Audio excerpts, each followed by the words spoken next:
Bastards! Today I want to talk about medical preparedness in your begin plan. First of all, first aid is a very important skill to learn. If you, it's when it's possible, follow a course or go uh, train with people that have experience in that field. Go talk to them, learn.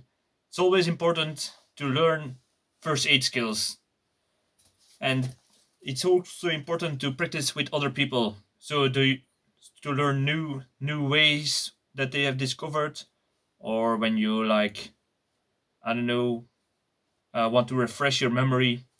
Like you can see, I wear a Red Cross armband. Why could this be handy? Well, sometimes when there is chaos, like a road accident or something, I don't know, or a big accident at work, like an explosion or a fire in a building, people are in panic. They don't know what to do, and there is always someone who has to take the lead. Somebody who can snap the people out of their stirring, to say. This can help to bring authority when you want. If you're going to help, you don't want people who only know half of it to bother or make it even worse. So when you help someone, show authority or be firm. Tell them you call the ambulance. You go in the street to guide the ambulance to the where the wounded are, and such and such. You will learn this uh, when you learn the course of first aid. That's the psychology, but that's not the real point of today. Today, we're talking about preparedness at your home. So, first of all, what I always would recommend, books about first aid. You have simple books about first help. You have US combat medical manuals, which are very handy to learn about first aid in stressful situations or traumatic wounds that appear on the in such events, because in the civilian first aid, that's usually for civilian purposes, but it's a proper situation. You don't know what's going to happen. So take first the regular first aid course, then advanced, and when you feel confident enough and you think you have it what it takes, you can read stuff like the emergency war surgery. This is a very detailed book about surgery in wartime. This is like the surgery you need to save somebody who can die within an hour when the hospital or such or the help is not coming. There you have sometimes you have to do something drastic. Though it's very, I leave it up to you, to your own perspective, when you can use it, when the time is right. It's very difficult choice to make, but people have to make those choices sometimes, unfortunately. So knowledge is power. So now, what I always like to keep in home is something that can aid me when I have problems. That's why I'm going to show you some crutches. I don't know if you can see it. There are two types of crutches you can take. You have those modern crutches that you just put your arm through. I don't know if you can see it. Arm through, and you lean on it. That's pretty good, basic, very cheap, always handy to keep in home. You don't know what's going to happen, and the medic aid sometimes ask for extra money to lend it when you are in an accident or something. So keep a basic crutch, but I also would recommend a shoulder crutch. Why? Because sometimes you have uh, to heal, but you also want to do things. That's why I like the crutch. You have your hands free, and you can keep the crutches under your shoulder. you don't support on the wounded leg or the other problem, and you have your hands free to do stuff, take some books, be on your phone or something, you have your hands free. That's why I like these. But some people don't like them because they hurt on the shoulder when they stand on it too long. But you can say the same about your poles, about those crutches. So it's just an idea to keep in home. Next thing, just basic, a copper kettle, towel to always have clean water, or to for cleaning wounds, washing tools, this and such. So always handy to keep in your preparedness medical. Now I'm going to show what I keep in my medical cages. I hope this will work.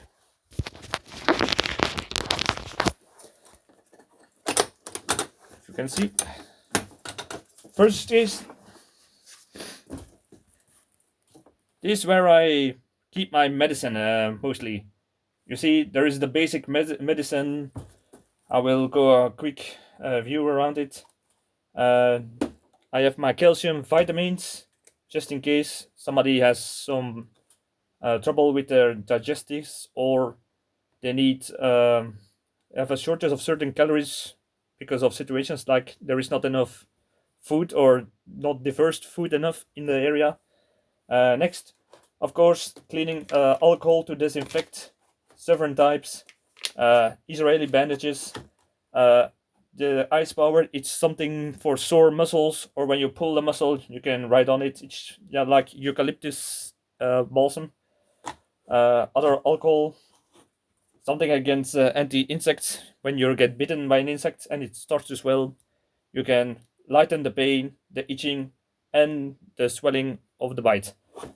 Get out of this is a Eyewash with a cup on it. You pull it in the cup, you put it in your eye, and you wash it out when you have a splinter or some medical or some chemical product inside of your eye. This is also alcohol. These are little boosts for somebody who has trouble keeping awake or has too little energy. These are very strong caffeine, so I just like to keep it here in it. A thermometer to take a temperature when somebody perhaps is sick or in a pandemic. You never know. It's always handy. This I will show you next. Some bandages, some antibiotic salve, balsam. The same for a burning gel, for burning wounds, of course. A scissor, medical scissor. Israeli bandages. Some reflex spray for sore muscles, sprained ankles, and such. It's very important to keep on moving, or something to help to keep you moving when you have done hard work or tripped and there's no help. These are the pain relievers like aspirin, Nurofen, Dafalgan, ibuprofen, just for basic aches, to say, or for headaches.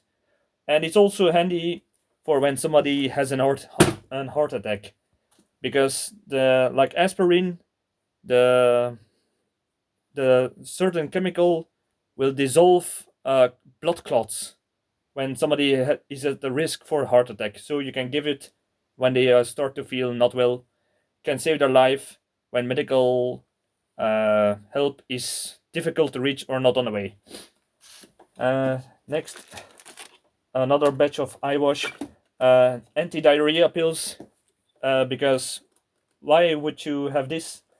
Sometimes when you have a new diet because some foods are not available, or you have a certain problem with your diet, you can use those to not dry out, or when it's very hard to do stuff when you're always going to the toilet.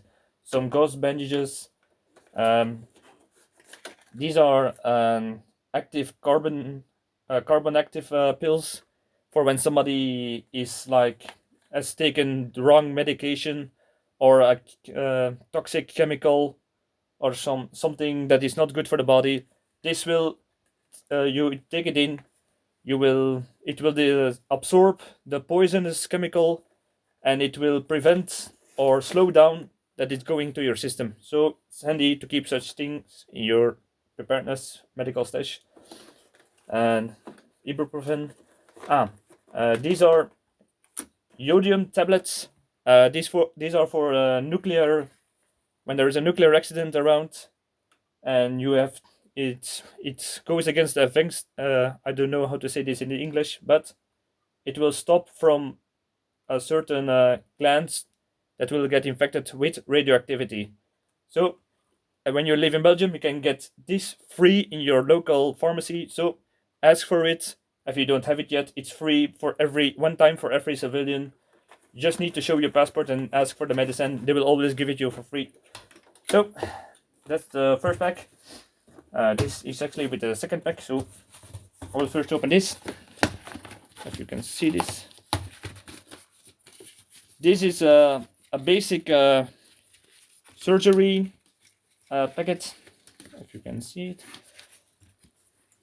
Well, this is for a minor surgery, like somebody when there is no hospital that you can go to, no professional medicals around. You can do something basic like some serious wounds, like a shot wound or a big cut. In this, you have a thread and needle to close up wounds. Be sure you know what to do, that you know what you're doing, or ask somebody that can know. So just handy to keep around when there's not help is not around. Close it, bastard. And that's the first medical kit. Now, what's in box number 2? These are just not the. These are the things that can be handy, but they are not necessarily. Again, hand sanitizer. That is for when somebody has a blockage or a wound to the mouth and throat, that you can put it in, so you can open the thorax. I think it's the name. Always clean it before you put it in somebody, so you don't infect his throat. It can save somebody when somebody is choking. All sort of bandages, military style. You can put it quick on, and some like this you can wash again. Mask to give somebody reanimation without touching him, like when somebody has blood in his mouth or a wound, that's so you don't get infected with it. Very handy to keep it. Some needles and syringes. I cannot. It's hard for me to open it with one hand, so I'm just gonna say what's inside of it. These are some dental equipment, because sometimes dentals are hard to reach. Like now in the pandemic, it's hard to see to go to the dentist without risk for infection. So you can ask for somebody of your family to check your mouth. Be sure they know something about it. Otherwise, look it up. Find information in books or on the internet to do it yourself. But always go to a medical profession first. These are also some medical tools, like the minor surgery. These are some scalpels and some blades to help with those. Always handy to keep around. Stethoscope to check on grandpa when his hearts are failing, or when his lungs are kind of going wheezy. Always handy to learn about the problem. Yeah, I'm not a professional, but yeah, it might help somebody. This stuff can help people in the neighborhood when a professional has no equipment enough. So you can help other people. It is for a blood pressure meter. I opt for a manual one, not an electrical one, because I always have bad luck with batteries. No matter what the appliance is, batteries are my greatest weakness for something. So this is one manual you can push with your hands.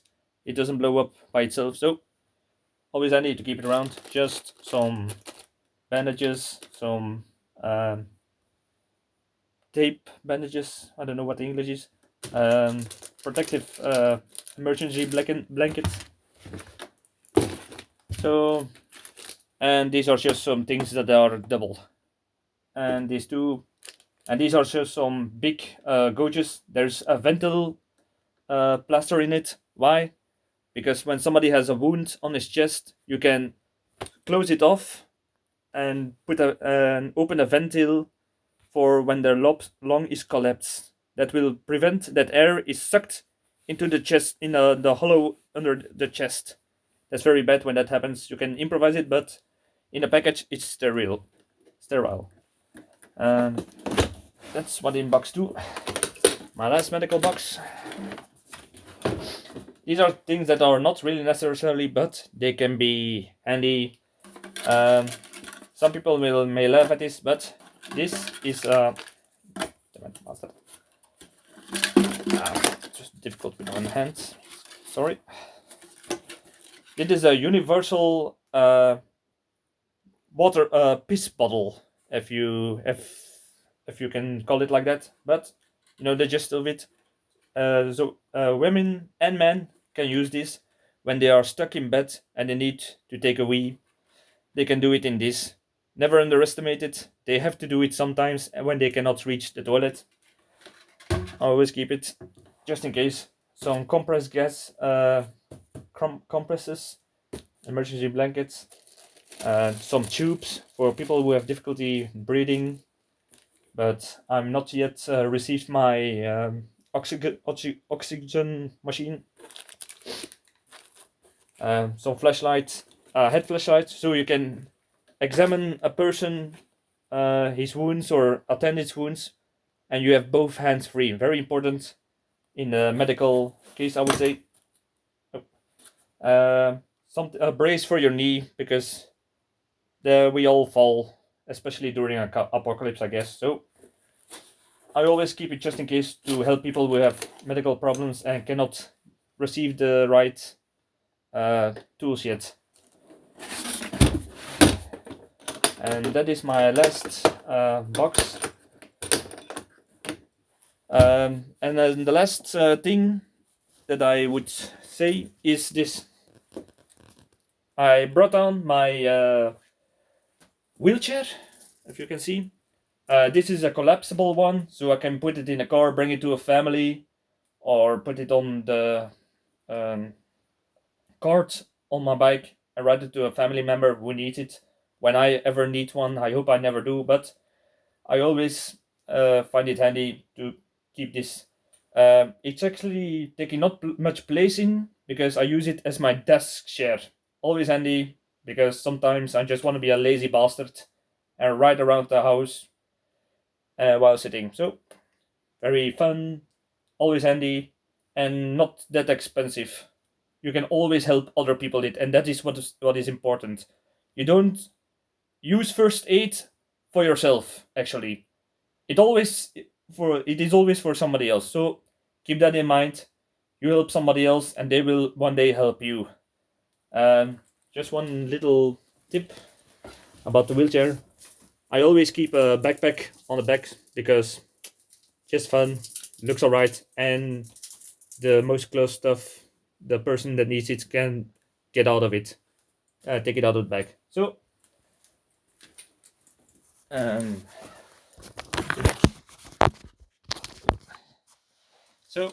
I think that's about it. I hope these give you some ideas for your own preparedness in medical supplies. Some things to think about skills, knowledge, something to be sure, something for a rainy day, and especially the will to help other people. Very important. That's about it. I hope you learned a lot of it. See you in the next video. Thank you for watching.